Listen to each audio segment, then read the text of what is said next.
Today, we hear the luminous beginning of the new creation. In the beginning was the Word, that primordial, eternal Word entering time and space, bringing life and light for all who would receive and believe in him. These majestic verses of Scripture are proclaimed as the calendar year draws to a close, as we reflect on what is passing away and what we hope to enact, become, or if we can be playfully honest, also what we hope to eat, drink, and wear when the ball drops and 2024 is ushered in. In the beginning was the Word. It was life, and the life was the light of all people. These hopeful and radiant verses of Scripture are proclaimed when the darkness of the world seems thickest.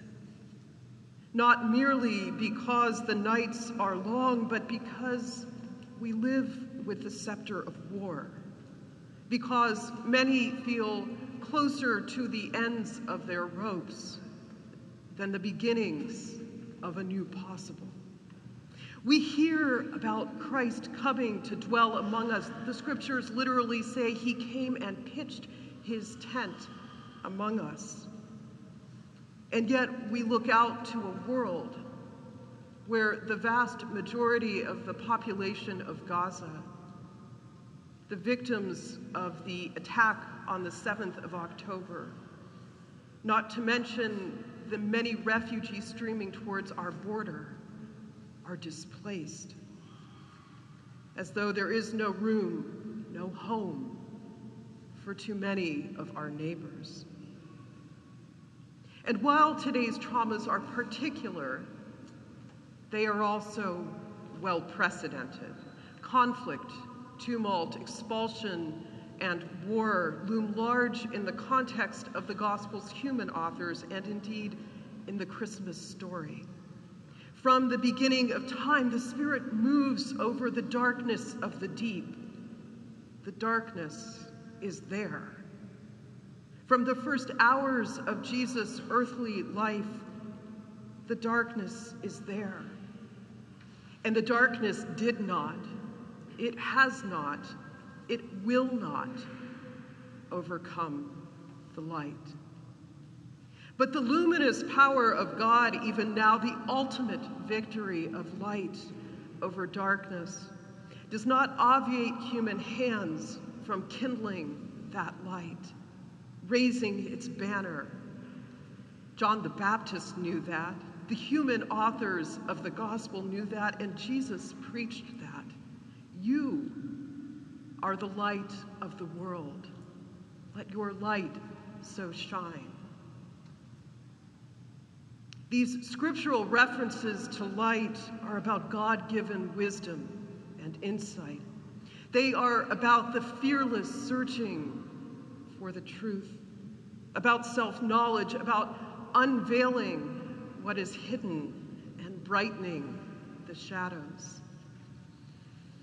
And so, holding that commission and its understanding tenderly, I need to turn now to the long shadow that is cast by the Israel-Gaza war and our own call to witness to light in its darkness. Light as self-knowledge. As I speak about the war, I want to locate us as a community. And I offer the caveat that these are necessarily generalizations, so there may be some exceptions. But we are not in Israel or Gaza, and most of us are not in Gazan or Palestinian or Israeli families. So our experience of the war is primarily mediated through news outlets or social posts. And many of us don't feel the immediate effects of the war. That is, we are not and are not perceived or presumed to be perpetrators of it or victims of it. We're not held accountable for the violence, and we don't reasonably fear the erasure of our lives, our families, homes, history, religious or cultural heritage. Simultaneously, we are gathered here in a Christian community. So as we hear about the decline of mainline Christianity, we are still not part of a marginalized religious tradition. In fact, some parts of our communion are in established or state-functioning churches. Our tradition is almost by definition centrist. Further, Christian history is fraught with empirical and exclusive designs. We have persecuted Jews and Muslims for centuries. Anti-Semitism is so much a part of the Christian story, of our story, that we should assume that there is some of it in the present that we cannot recognize. And the violence of the war has spilled into communities around the world, leading to the deaths of innocents in our own country, desecration and threats against sacred sites, including here in the Bay Area, virulent animosity in schools and workplaces, and brazen online posturing, even here.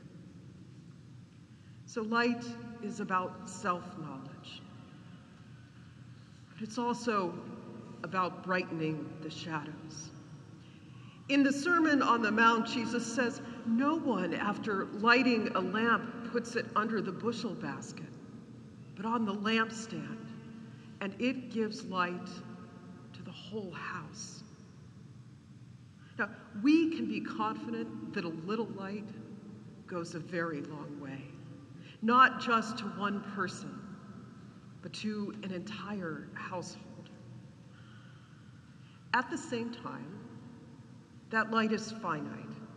It can't lighten the house next door, much less a village, a state, or a continent away. So too our light can brighten the shadows, but its greatest reach is local. I have no illusion that what I say today will in any way impact the inhabitants of Israel and Palestine, much less anyone who has authority over them. But what I say can absolutely make it easier or harder for local Israelis and Palestinians, for local Jews and Muslims, to pursue mutual regard, to find common ground, to feel safe and at home.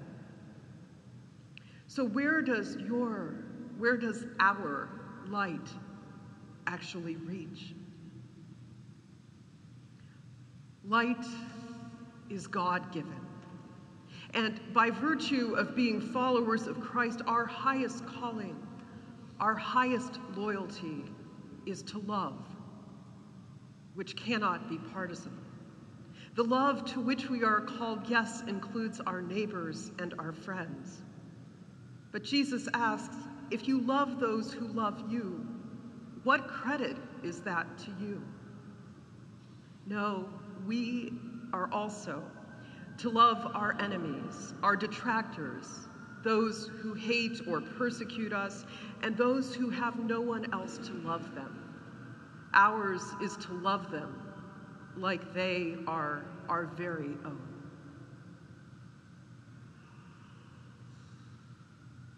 Light unveils what is hidden.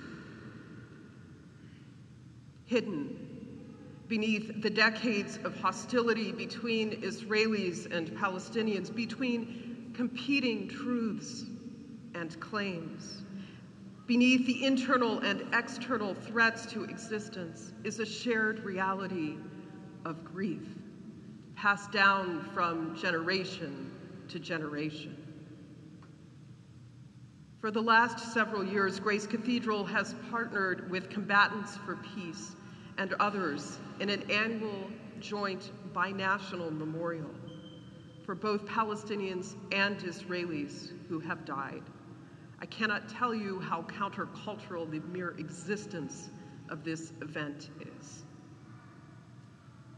Combatants for Peace, or CFP, is an organization founded in 2006, a nonprofit, entirely volunteer organization comprised of ex-combatant Israelis and Palestinians, both men and women, who have laid down their weapons and rejected all means of violence. The founders and participants of CFP have engaged in a courageous unveiling of grief, of a shared truth, for the peace and hope of the peoples of the land. And CFP continues to do this during these dark days. So when I think about what it means for us to kindle light for Israel and for Palestine, what I think about is self-knowing, fearless, holy unveiling of new truth. I think about CFP and their partner organizations. And if there is one thing that we can do to witness to light in the darkness with them, it is to join them in spirit. There is a pledge jointly written by Israeli and Palestinian families who have lost loved ones to war. They are a circle of the bereaved. And they pledge this: I pledge to uphold the sanctity of life above all. I pledge to commit myself to a life of nonviolence. I pledge to refrain from us versus them hate speech. I pledge to try to acknowledge and understand the pain of the other side. I pledge to listen with empathy, even if I do not agree. I pledge to be a peace seeker at this time when I am needed most. If they can be peace seekers, can't we? The luminous power of God even now, the ultimate victory of light over darkness, does not obviate human hands from kindling that light. From the beginning of time, the darkness is there, and the darkness did not, it has not, it will not overcome the light.